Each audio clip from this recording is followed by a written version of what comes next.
నమస్తే, welcome to Suman TV. నేను మీ యామ్ని. ప్రస్తుతం మనతో ఉన్నారు ప్రముఖ ఆధ్యాత్మికవేత్త జ్యోతిషరత్న శ్రీమతి కోనాల భాగ్యలక్ష్మి రెడ్డి గారు ఉన్నారు. అమ్మతో మాట్లాడి మనకున్న సందేహాలను అడిగి తెలుసుకుందాం. నమస్తే అమ్మ. నమస్తే అమ్మా.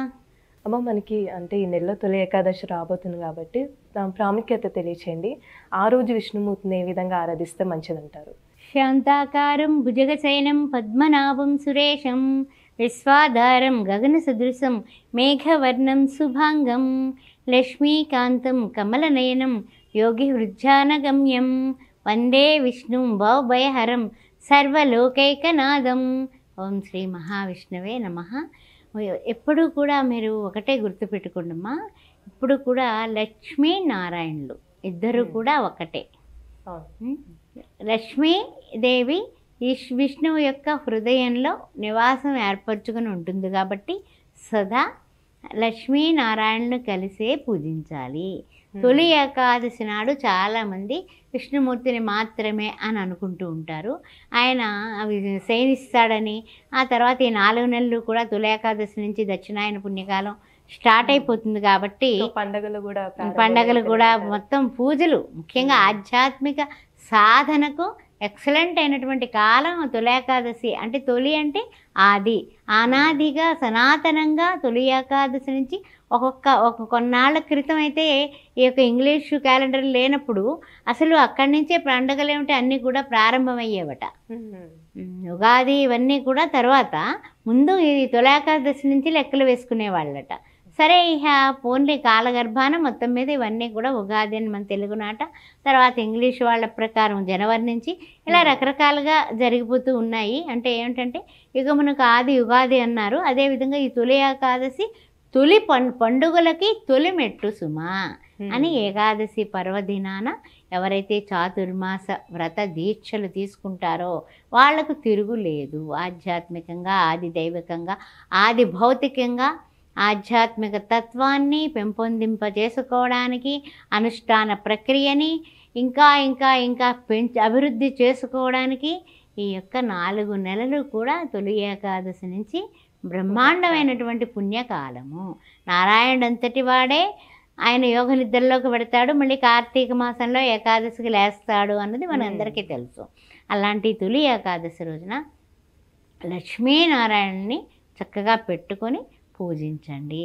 ఆ లక్ష్మీదేవి ఎక్కడ ఉంటుంది అని ఆలోచించినట్లయితే మారేడు దళం అంటే లక్ష్మీదేవికి ప్రీతి కాబట్టి మారేడు దళము మీద మారేడు దళములతో అమ్మవారిని ఓం ప్రకృత్యే నమః, ఓం వికృత్యే నమః, ఓం శ్రద్ధాయ నమః, సర్వభూత హితప్రదాయ నమః, ఓం దారిద్ర్య ధ్వంసినే నమః, ఓం సంసార దుఃఖ శేఖరాయ నమః, ఓం శ్రీయాయ నమః, ఓం హేమమాలిన్యే నమః అని భువనేశ్వర్యే నమః. ఇలాగ మనము అష్టలక్ష్ములుగా మనం పూజ చేసుకుంటూ రకరకాలుగా మనం పువ్వులతోటి పూజించవచ్చు. సుగంధభరితమైనటువంటి పూలంటే శ్రీ మహావిష్ణువుకి చాలా ఇష్టం. అందువల్ల చక్కగా మాలలు, సన్నజాజి మాలలు, జాజి పూల మాలలు వేసి పొద్దున్న సాయంత్రం కూడా, ప్రొద్దుట మాటలు కుదరకపోతే సాయంకాల సంధ్యా కాంతుల వేళ ఇది సంధ్యా సమయంలో మీరు పూజించండి. భగవంతుడిని చేరే సమయం అది.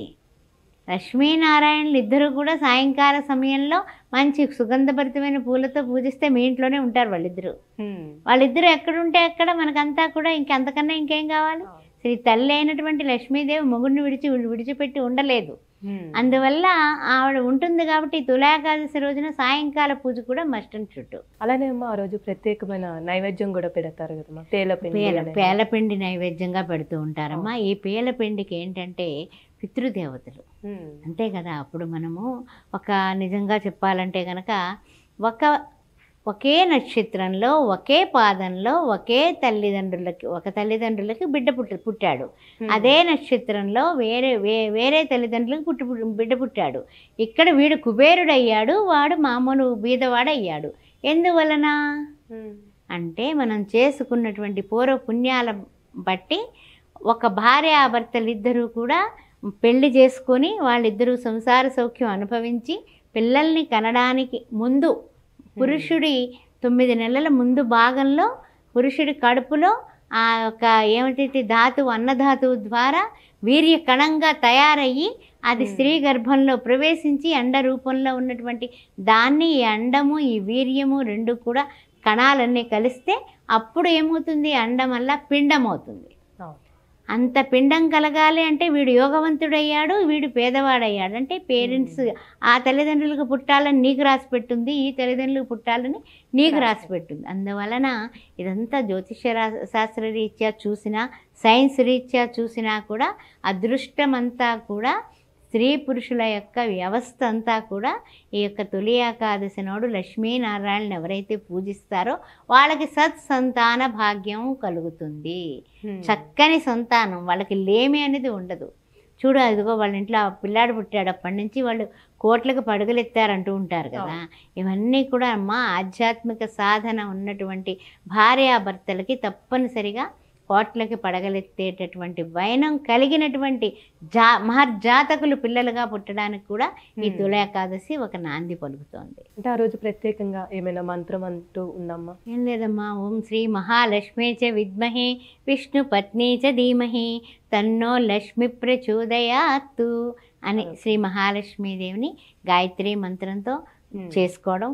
ఓం లేకపోతే కనుక ఇంకా సులభంగా చెప్పుకోవాలంటే యా దేవి సర్వభూతేషు లక్ష్మీ రూపేణ సంస్థిత నమస్తత్వే నమస్తత్వే నమస్తత్వే నమో నమ. లేదండి మంత్రాలు ఏమి రావండి నాకు, శ్రీరామ జయరామ జయ జయ రామ అనుకున్నావు అనుకో, అదే అనుకో, ఏం పర్వాలేదు. శ్రీరామ జయం, సీతారాం సీతారాం సీతారాం సీతారాం అనుకుంటే ఆ లక్ష్మీదేవి ఉంది, అక్కడ మహావిష్ణువు ఉన్నాడు. లేదు ఓం నమో వెంకటేశాయ అనే దాంట్లో కూడా ఓం నమో వెంకటేశాయ, ఓం నమో వెంకటేశాయ అని శ్రీ మహాలక్ష్మి స్వరూపమైనటువంటి వ్యూహలక్ష్మి ఆయన హృదయ స్థానంలో ఉంది కాబట్టి ఓం నమో వెంకటేశాయ అన్న, గోవింద గోవింద అన్నా కూడా ఈ ఏకాదశి పూట, ఈ తొలి ఏకాదశి పూట నారాయణుని ఎవరైతే కీర్తిస్తారో, రామ అనే శబ్దంలో ఉన్నటువంటి 2 అక్షరాలు కూడా అంత గొప్పవి. అష్టాక్షరిలో ఉన్నటువంటి రకారం తీసుకొని, పంచాక్షరిలో ఉన్నటువంటి మకారం తీసుకొని, అంటే శివకేశవులిద్దరికీ భేదం లేదని ఈ తొలి ఏకాదశి నాడు రామనామ శబ్దాన్ని మీరు రాసినా కూడా, శ్రీరామ శ్రీరామ అని రాయడం మొదలుపెట్టినా కూడా ఈ 4 నెలలు కూడా చాలా మంచి ఫలితం వస్తుంది. ఈ రోజున ఆధ్యాత్మిక గ్రంథాలు విష్ణు సహస్రం, లలితా సహస్రం, పుస్తకాలు, లక్ష్మీ అష్టోత్తరం ఇలాంటివి పంచినా, హనుమాన్ చాలీసాలు పంచినా మీకు చాలా ఆధ్యాత్మికమైనటువంటి అభివృద్ధి, జ్ఞానాభివృద్ధి, మీ యొక్క ఇచ్ఛాశక్తి, జ్ఞానశక్తి, క్రియాశక్తి స్వరూపమైనటువంటి అమ్మవారు లక్ష్మీ కటాక్షం కలిగిస్తుంది. చాలా చక్కగా తెలియజేశారమ్మా, ధన్యవాదాలు. శ్రీమాత్రే నమః. ఓం శ్రీమాత్రే నమః. ఆస్ట్రో భాగ్యలక్ష్మి అని ఈ ఛానల్ని సబ్స్క్రైబ్ చేశారా? చేయకపోతే వెంటనే చేయండి. అంతేకాకుండా జాతకాలకు కానీ, జాతక పొంతనలకు కానీ, ఎనీ డౌట్ జాతకాల విషయంలో సి-సెషన్కి ముహూర్తాలు పెట్టాలన్నా నన్ను సంప్రదించవచ్చు. శుభకార్యాలకి దేనికైనా సరే ముహూర్తాలు పెట్టబడతాయి. అంతేకాకుండా ఇంకో ముఖ్యమైన విషయం, శ్రీ సౌభాగ్య మ్యారేజ్ బ్యూరో 16 సంవత్సరాలు పూర్తి చేసుకుని 17వ సంవత్సరంలో అడుగుపెట్టింది దిగ్విజయంగా. మీ అందరి ఇళ్లల్లో ఉన్నటువంటి పెళ్ళికాని అమ్మాయిలు కానీ, అబ్బాయిలు కానీ, బంధువుల్లో కానీ ఉంటే నన్ను వెంటనే సంప్రదించవచ్చు. 9866034439. ఓం శ్రీ మాత్రే నమః.